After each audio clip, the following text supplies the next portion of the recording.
My childhood was always great. My parents were always there.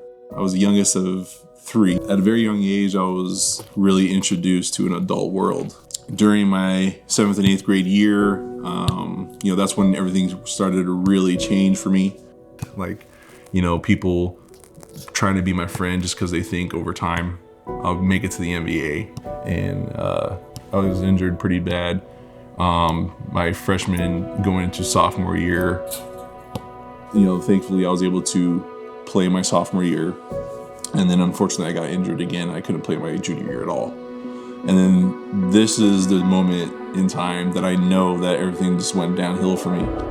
Friends who I thought I was friends just completely disowned me. I had no idea where they went. They just disappeared. Junior year, I pretty much stayed at home, took care of that school, became a little bit depressed. And during that time, I made some stupid decisions. I had an inappropriate relationship with a teacher during high school. Reflecting on that in my adult time, now I kind of see where everything for me began. Kind of led me to a bad path as far as what women are, who they should be. Over time, I got married to my ex-wife. We were together marriage-wise for pretty much just about 9 months. It was just a really toxic relationship, not just for me, but we had an open relationship. It was just not good. It was never anything together. Before the marriage was done, my middle sister, she unexpectedly passed away. That was really tough, and I didn't have my ex-wife there at the time. I just felt lost again. I felt like nobody was there for me.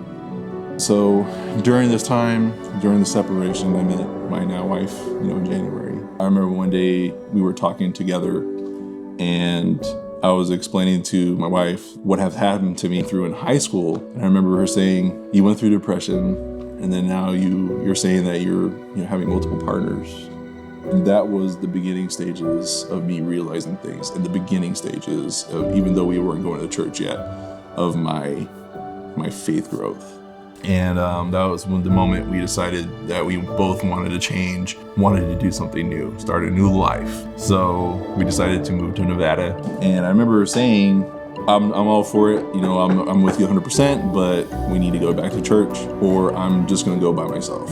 So I remember one day driving down the road on the 95 and seeing this big old huge place that has Central on the building. And I was like, well, let's try that. Let's try there. Okay.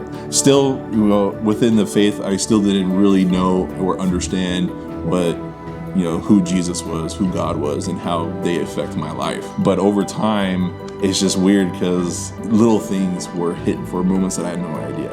Like, first step, you should go try that. It just was a complete 180 for me. I was able to go to first step with my wife. We met awesome friends. I love this. Let's go to second step. Okay, this is great. And then all of a sudden, I'm like, stuff is just like knocking on my head. See what you have been missing? Now take that and just go forward and be the person that you were supposed to be. And so after second step, I got baptized. Went through that. Became a generosity rock star.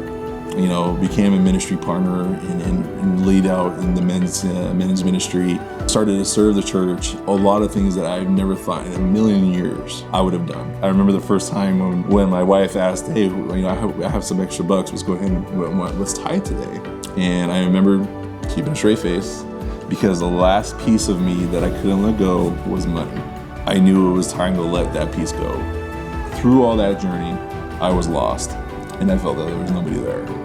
And now I am 100% found, and I know who I am, and I know that there is always somebody there to have my back. Not just my wife, not just my family, but now I see that my strength and that power is from Him, from God.